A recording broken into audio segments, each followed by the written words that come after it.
সম্মানিত দর্শক, মোটা মানুষের জন্য পল্লী সিস্টেম সালোয়ার কাটিং করার নিয়ম। কত ইঞ্চি বডি হলে আপনাদের পল্লী দিয়ে সালোয়ার তৈরি করতে হবে, বা পল্লী সিস্টেম সালোয়ারের সুবিধা কি, বা পল্লী সিস্টেম সালোয়ার তৈরি না করলে কি কি সমস্যা হতে পারে মোটা মানুষের সালোয়ারে, এই সকল বিষয় আজকের এই ভিডিওতে খুব সহজভাবে বোঝাবো। সম্পূর্ণ ভিডিওটি দেখবেন। স্ক্রিনে যে মাপটি দেখতেছে, এই মাপটি যার জন্য আমি তৈরি করবো তার পুরাতন কামিজের মাপ হচ্ছে 46 ইঞ্চি বডি।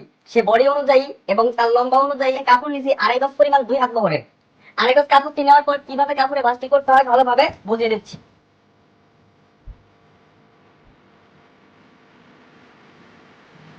তো দর্শক, প্রথমে সম্পূর্ণ কাপড়ের ভাঁজটি খুলে নেওয়ার পর ঠিক এভাবে একটি ভাঁজ দিলাম। এরপরে আরেকটি ভাঁজ দিয়ে 4 পার্ট করলাম। এখন আমি যেদিকে দাঁড়িয়ে আছি ঠিক এখানে আটকানো অংশটা রেখে দিয়েছি। আমার সামনের দিকে রেখেছি 4টা পায়ের অংশ খোলা সাইড। এরপর আমাদের এই পাশে একটি মার্জিন করে নিতে হবে সোজা করে। এবার আমাদের এই মার্জিন থেকে নিতে হবে 3 ইঞ্চি পরিমাণ রাবার ভাঙার জন্য। 3 ইঞ্চি এখানে একটি মার্জিন করব। এবার আমাদের সেলোয়ারটির লম্বার মাপ নিতে হবে নিচের দাগ থেকে। নিচের দাগ থেকে যার যতটুকু লম্বা প্রয়োজন আপনি নেবেন। এখানে আমি 38 ইঞ্চি লম্বা নিব এবং নিচের সেলাই মার্জিনের জন্য আরো আমরা 2 ইঞ্চি বাড়তি কাপড় রাখবো। 1 থেকে 2 ইঞ্চি বাড়তি কাপড় রাখবেন। এরপরে এখান থেকে পায়ের লুসের মাপটা নিব। যার যতটুকু লুসের মাপ প্রয়োজন আপনি নেবেন। এখানে কেউ কম রাখতে পারে, কেউ বেশি রাখতে পারে, যার যেরকম রুচি সেই অনুযায়ী নিতে হবে। আজকে যার জন্য তৈরি করতেছি তার পুরাতন সালোয়ার থেকে আমি এখানে মাপ নিয়েছি। পুরাতন সালোয়ারের মাপ এখানে হচ্ছে 7 ইঞ্চি পরিমাণ। এখানে আমি 7 ইঞ্চি নিলাম। এরপর সেলাইয়ের জন্য 1 ইঞ্চি বাড়তি কাপড় আমাদের রাখতে হবে, কারণ হচ্ছে অনেক সময় টাইট হয়ে গেলে এখানে বাড়তি কাপড় থেকে খুলে দিয়ে আমরা লুজ করতে পারবো, এই জন্য 1 ইঞ্চি বাড়তি কাপড়। এভাবে নেওয়ার পর এখন আমাদের হাইয়ের মাপ নিতে হবে। মনে রাখেন, এই যে পাড়ের অংশ খোলা সাইড থেকে হাইয়ের মাপ হয়। হাইয়ের মাপটা নিতে হবে আমাদের রাবার ভাঙার হিসাব বাদ দিয়ে হাইয়ের মাপ।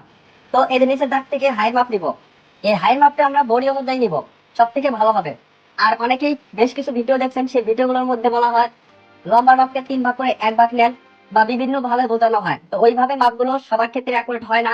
তো আমি বলবো আপনার বডি অনুযায়ী আমি যতটুকু নিতে বলি, যেভাবে আপনাদের প্রত্যেকটা ভিডিওতে দেখিয়ে দেই, এইভাবে আপনি হাইয়ের মাপটা নেবেন। আপনার যত ইঞ্চি বডি হবে কামিজের, সেই বডির মাপ অনুযায়ী কিন্তু সালোয়ারের হাই বা লুজ দিতে হয়। তো সেই বডির মাপ অনুযায়ী ইউটিউব বা ফেসবুকে সার্চ করলে কিন্তু আপনারা সালোয়ার কাটিং পেয়ে যাবেন। সেটা দেখে দেখে কতটুকু পরিমাণ হাই থাকে সেটা কাটিং করবেন। তো আজকে 46 ইঞ্চি বডি, অর্থাৎ যাদের 43 থেকে 46 ইঞ্চি কামিজের বডি হবে, সেই বডিকে অনুযায়ী আমাদের হাইয়ের মাপটা নিতে হবে।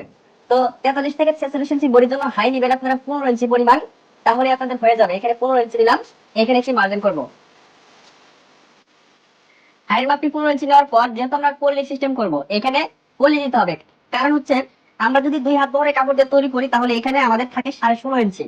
তো আমরা যদি 46 ইঞ্চি বডির জন্য তৈরি করি তাহলে কিন্তু এখানকার ঘেরটা কম হয়। এই কারণে আমরা পল্লী দেই। তো মনে রাখেন, আপনার যখন 42 ইঞ্চির উপরে কামিজের বডি হবে তখন কিন্তু সেই সকল সালোয়ার 2 হাত বহরের কাপড় দিয়ে তৈরি করতে গেলে আপনাদের পল্লী দিয়ে তৈরি করতে হবে, তাহলে ঘেরটা বাড়ানো সম্ভব হবে। আর যদি আপনার 42 ইঞ্চির নিচে বডি হয় তাহলে পল্লী দেওয়ার প্রয়োজন নাই। আপনারা এখানকার ঘেরটা বেশি থাকলেই আপনারা পল্লী ছাড়া সালোয়ার তৈরি করতে পারবেন। আশা করি বুঝতে পারছেন। আমি এখানকার হিসাবটা সহজভাবে বুঝিয়ে দেই। আপনার পুরাতন কামিজের বডি যতটুকু হবে সেই বডিকে 4 ভাগ করে 1 ভাগ এখানে আপনাদের নিতে হবে। আজকে 46 ইঞ্চি বডির জন্য কামিজটি তৈরি করতেছি। 46 কে 4 ভাগ করলে 1 ভাগ হবে 11.5 ইঞ্চি পরিমাণ। এই যে আটকানো সাইড থেকে আমরা এখানে নিব 11.5 ইঞ্চি পরিমাণ। এইভাবে আপনাদের লুজের মাপটি নিতে হবে। 11.5 ইঞ্চি পরিমাণ নেওয়ার পরে এখানে আপনাদের লুজ দিতে হবে 7 ইঞ্চি অথবা 8 ইঞ্চি পরিমাণ। সর্বনিম্ন লুজ আপনি 6 ইঞ্চি দিবেন এবং সর্বোচ্চ 9 ইঞ্চি পর্যন্ত লুজ দিতে পারবেন। এখন এখানে যদি আমরা 8 ইঞ্চি লুজ দেই তাহলে এখানে আমাদের কাপড় থাকতেছে না। এই কাপড়টুকু আমাদের পল্লী দিতে হবে, তাহলে এখানকার ঘেরটা আমাদের বাড়ানো সম্ভব হবে। ঠিক আছে, এখানে আমরা পল্লী দিব এই কারণে। এখান থেকে তাহলে আমরা 7 ইঞ্চি লুজ দিব, ঠিক এই পর্যন্ত আসে পল্লীটা আমরা কাটিং করবো।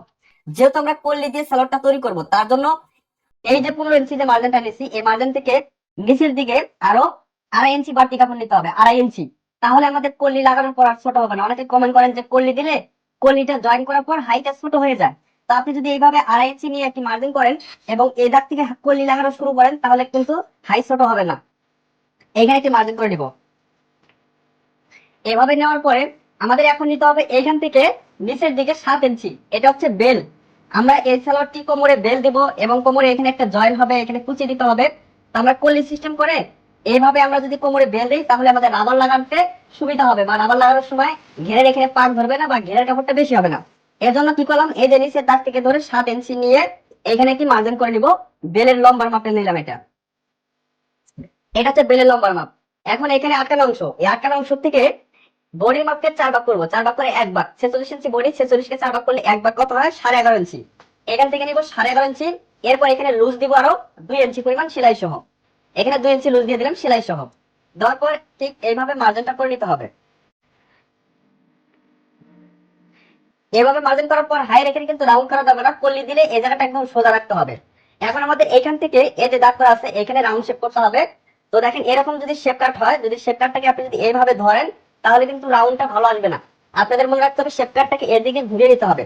এদিকে ঘোরানোর পর ঠিক এইভাবে শেপ কাটটাকে বসিয়ে খুব সহজে কিন্তু এই সালোয়ারের রাউন্ড শেপটা করতে পারবো। দেখেন এরপর বাড়তি যে কাপড়টা আছে বাড়তি কাপড় অনুযায়ী আরেকটা মার্জিন করব।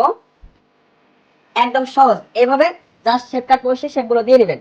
আর এই শেপ কাটটা আপনারা কোথায় পাবেন, কিভাবে পাবেন, বিস্তারিত আপনারা কমেন্ট করবেন, আপনাদের একটি কমেন্টের মাধ্যমে বোঝানো হবে। আর এখান থেকে যে কাপড়টা আসতেছে এই কাপড়টা দিয়ে কোমরে এখানে মানে হাইয়ের এখানে কলিয়ে দিতে হবে এই কাপড়টা দিয়ে। এখন আমরা সেলোয়ারটা কাটিং করতেছি, কিভাবে কাটিং করি, কোন জায়গা থেকে কাটিং শুরু করতে হবে ভালোভাবে মনে রাখবেন।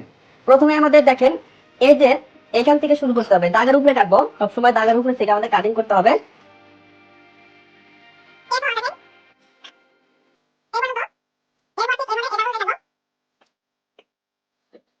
এই কাপড়টাকে ফেলে দিব।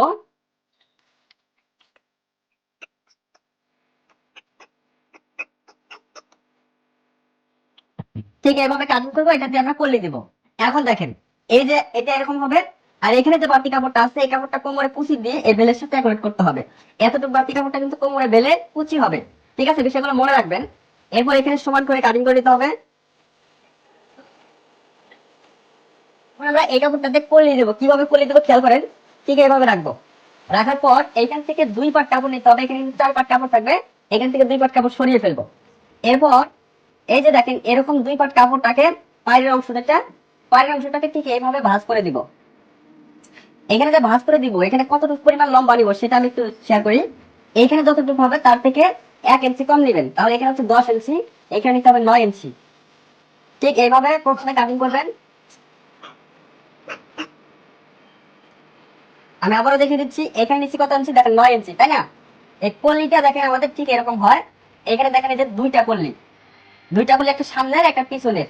কলিটা এভাবে রাখবো, কলিটার এখানে আটকানো অংশ, সামনের দিকে খোলা অংশ।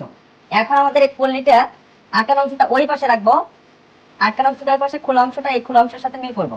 এই কলিটা আমাদের এইখান থেকে বসাইতে হবে, এই দাগের উপরে আমরা এইভাবে কলিটাকে যদি বসাই, এরপর এই যে বেলের কাপড়টা সেলাই করার পর এটা উপরে উঠবে। ওঠানোর পর আমরা লম্বাটা মাপ দিব আবারও। দেখেন এইভাবে যদি আমরা লম্বাটা মাপ দিই, এইভাবে এই যে নিচের দাগটা যে আছে উপরে দাগটা, এই দাগ থেকে লম্বা কোন জায়গায় আসে এখানে, এখানে একটা মার্জিন করে নিতে হবে। এখানে যে মার্জিন করলাম 1 ইঞ্চি কাপড়টা কিন্তু এখানকার জয়েন্টটা চলে গেল। এখন দেখেন এই যে রাবার ভাঙার জন্য আমাদের আছে 2 ইঞ্চি কাপড়। আর এখন এই দাগ থেকে হাই নিব।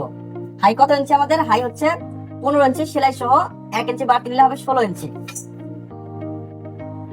এরপর ঠিক এখান থেকে এইভাবে রাউন্ড করতে হবে। দেখেন একদম সহজ। হাইটা এইভাবে কাটিং করতে হবে, এই হাইটা আমাদের জয়েন করতে হবে ঠিক এইভাবে। দেখেন এইভাবে যদি হাই জয়েন করি তাহলে হাই রাউন্ড শেপটা আমাদের অ্যাকুরেট থাকবে এবং এই সালোয়ারটা পরার পর বেশি আরামদায়ক হবে এবং কোনো জায়গায় টান পড়বে না, বসতে গেলে উঠতে গেলে কোনো জায়গায় টান পড়বে না বা সহজে ছিড়বে না। এখানকার ঘেরটা আমাদের কিন্তু এইভাবে বাড়িয়ে নিতে হয়। তো দর্শক যদি এই ভিডিওটা ভালো লাগে লাইক কমেন্ট শেয়ার করে দিবেন। আর যদি আপনারা এটা সেলাই ভিডিও দেখতে চান তাহলে অবশ্যই কমেন্ট করবেন, তাহলে আপনাদের সেলাই ভিডিওটা দেখানোর চেষ্টা করব। আজকের মতো এখানে বিদায় নিচ্ছি, আল্লাহ হাফেজ।